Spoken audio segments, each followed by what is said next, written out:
This is the Focus Shift podcast, your best listening experience for creating your best online business. We'll focus on topics that help you get discovered. So sit back, listen, take notes if you like, and get excited about growing your business.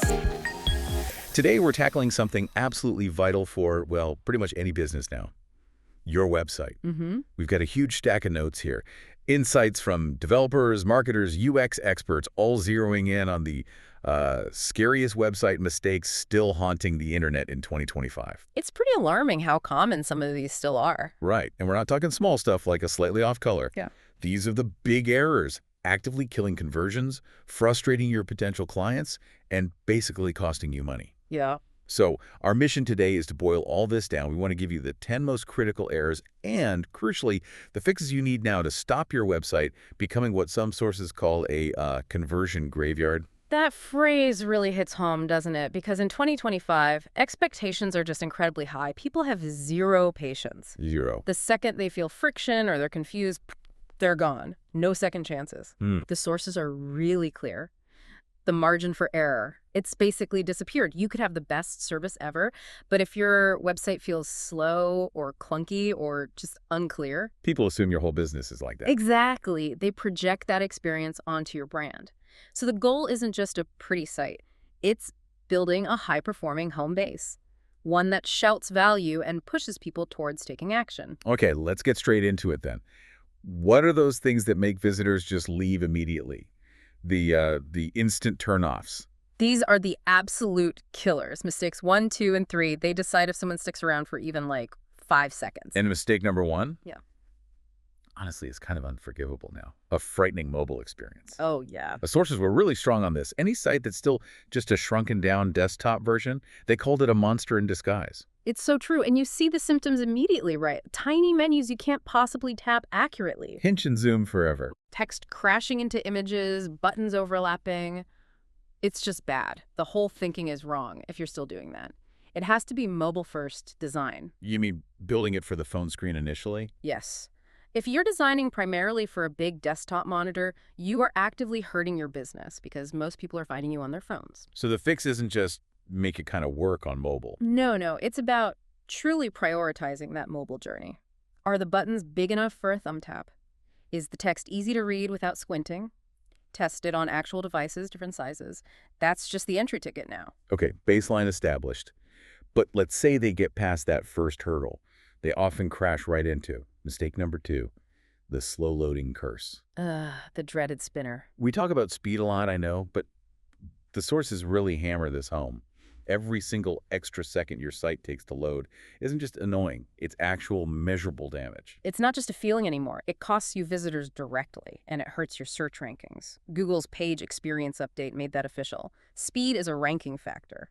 And the culprits for bad speed, are they still the same old things? Pretty much, yeah. Just maybe worse now with richer media.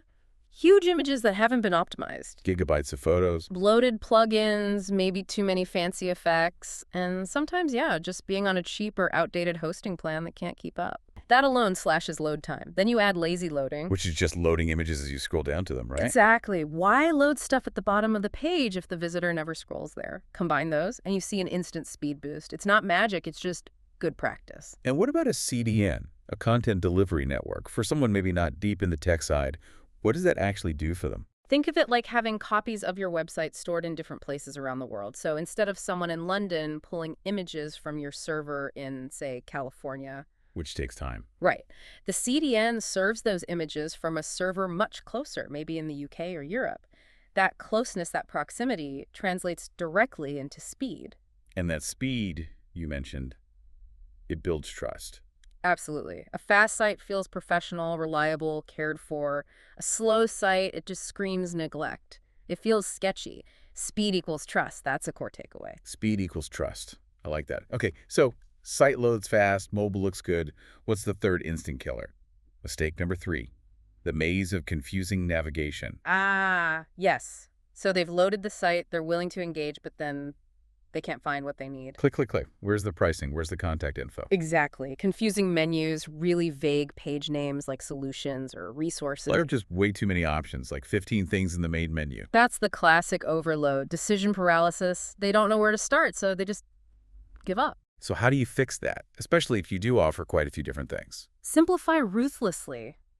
Clarity is everything. Use plain human language. Yeah. Ditch the jargon. Our process, not operational synergies. Yeah. Pricing, not investment overview.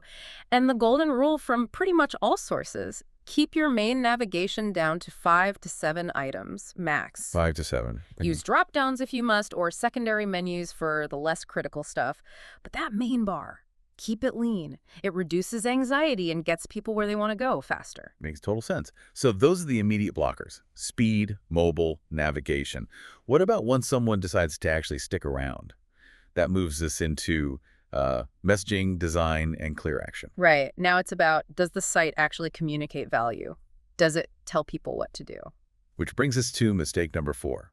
The ghost of vague messaging. Yeah. This is that beautiful site, maybe amazing photos, cool design. But you leave thinking, okay, but what do they actually do? Who is this even for? It's like a stunning painting with no title or context. Looks nice, communicates nothing. And the fix here needs real discipline. Your main headline, your core copy, it can't just be fluffy marketing speak. It has to explain. The sources mention 4 key questions the headline needs to answer right. Yes. Who are you? What do you do? Who is it for? And, crucially, why does it matter? What's the benefit? That last one, why it matters, feels like the one people skip most. Totally. They nail who we are, maybe what we do, but they forget the core value proposition, the emotional hook for the client. So instead of just, we're a photography studio, Right. the example flagged in the notes was much stronger.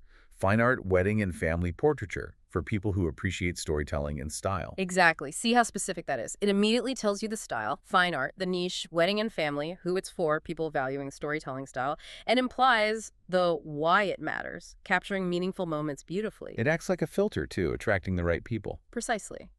Good messaging attracts your ideal client and gently repels those who aren't a good fit. Saves everyone time. Okay, message clear. What about mistake number 5? A cluttered, overloaded design.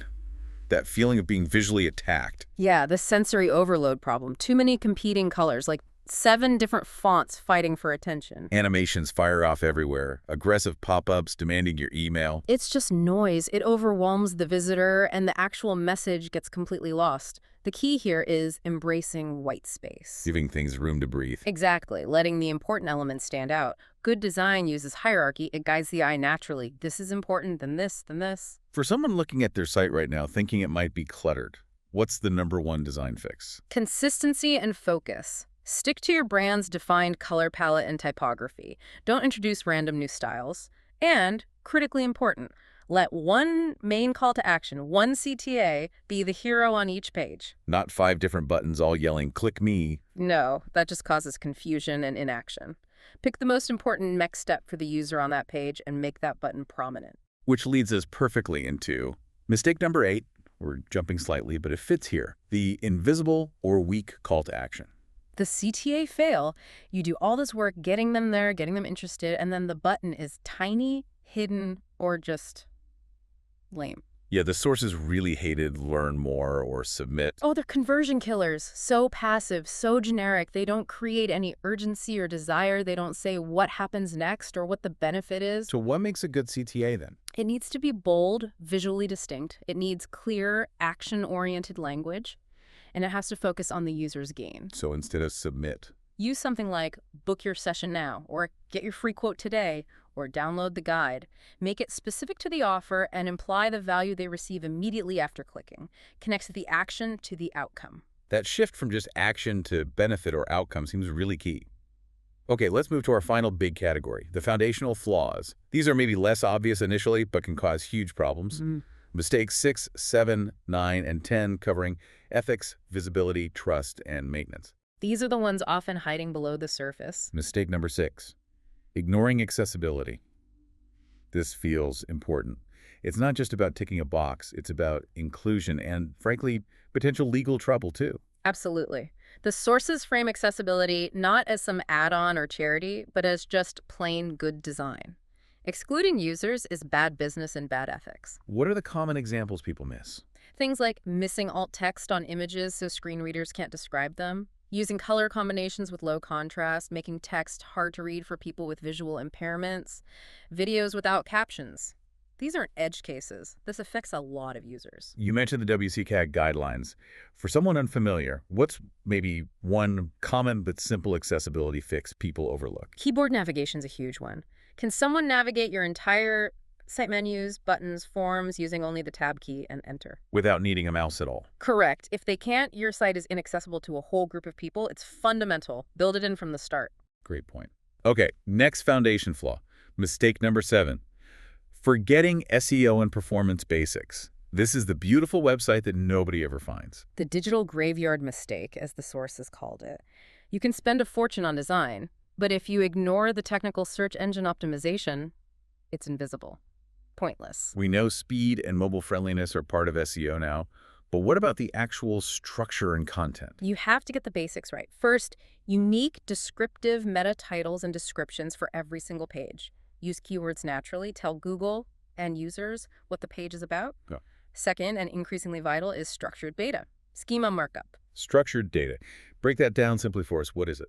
It's basically extra code you add behind the scenes that explicitly tells search engines what your content is. Is this page about a product, an event, a recipe, a local business? Giving Google more context. Exactly. Instead of Google just guessing based on the text, you're clearly labeling it.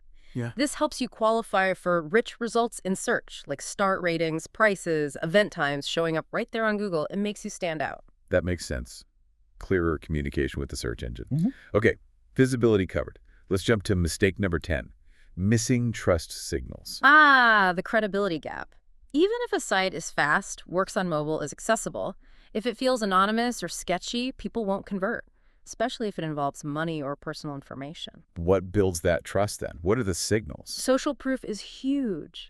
Client testimonials, real quotes from real people, logos of companies you've worked with, if that's relevant, any awards or certifications, maybe a dedicated Why Choose Us or Our Clients section. It's that third-party validation, isn't it? Hearing from others like them. Absolutely. People trust peers way more than they trust your own marketing copy. And another big trust signal, consistency. If your branding, your logo, colors, fonts, tone of voice is consistent across your website, your social media, your emails, it signals professionalism and stability. If it's all over the place, it feels disjointed and less trustworthy. Good point. Finally, the mistake that kind of enables all the others. Mistake number 9. The set it and forget it mindset. This is a big warning from the sources. Your website isn't a brochure you print once and leave for years. It's a living part of your brand. Like a garden, not a statue. Perfect analogy. If you neglect it, it decays. You get outdated information, broken links, maybe security holes, a design that looks ancient after 2 years. That neglect signals to visitors that maybe your business is neglected too. It damages credibility fast. So the fix is ongoing attention. Proactive maintenance. Schedule regular checkups, maybe quarterly. Test your links, review your analytics, check your SEO performance, make sure your content is still accurate and relevant to your current business goals. So if you launch a new service, the website needs to reflect that immediately. Instantly. Don't let it become a digital relic. That slow decay is costly to fix later. A full overhaul is way more expensive than regular tune-ups. Okay, that covers our 10 critical errors. If we boil it all down, the core themes seem to be, well, the successful website in 2025 isn't just about looking good. Not at all. It's about speed, absolute clarity in your message, and fundamentally a smooth, easy, trustworthy user experience. Remove the friction points. Get rid of those conversion goals. Yes, yeah. And really focusing on those foundational things first. Mobile, speed, accessibility ensures that all the effort you put into great messaging and clear CTAs actually has a chance to work. You need the solid stage before the performance. Build the stage first. Great way to think about it. So, for everyone listening, you now have the 10 biggest red flags to look for on your own site. Your website is arguably your most important salesperson. Don't let these scary mistakes sabotage its efforts. Fix these and you'll see a difference. Absolutely. Okay, let's wrap up with a final provocative thought for you to mull over. As you think about updating your website, consider this. Of all the scary mistakes we covered today, the slow speed, the bad mobile experience, missing accessibility, vague messaging, weak CTAs, which single one do you think is the most difficult and the most expensive to fix after the website has already launched and been live for a while? That's a tough one. Thinking about that might help you prioritize where to invest your resources up front when planning your next website project or major update. because getting that foundation right from the start saves a world of pain later on. The Focus Shift podcast is presented by PhotoBiz, the best website solution for photographers. Whether you're launching your site or scaling your online business, PhotoBiz has your back. To get started for free, visit photobiz.com today.